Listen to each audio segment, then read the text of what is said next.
Moving over to the economical analysis, there's several strengths, weaknesses, opportunities, and threats to point out. From the strength side, Coface rates Japan as A1, which means very low risk in terms of business climate. So that's a great foundation to invest a company into a certain region. Japanese consumers also have high disposable incomes, which is a positive tailwind for a consumer business.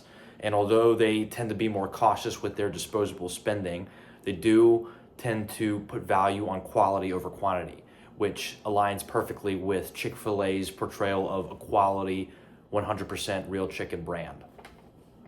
Some of the weaknesses to point out is the high labor and ingredients costs.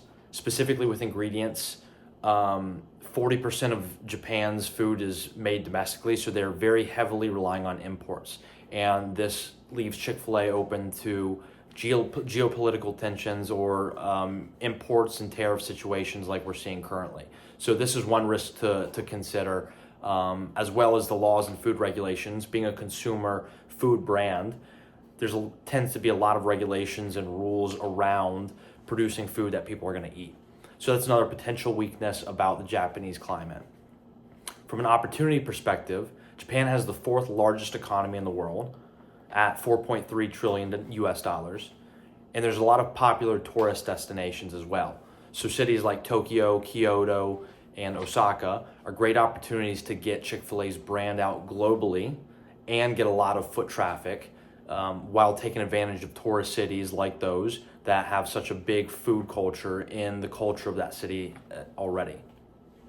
And a few threats to point out about Japan is the aging population, which for any industry could potentially be an issue with consumers either aging or population overall ending in decline ultimately.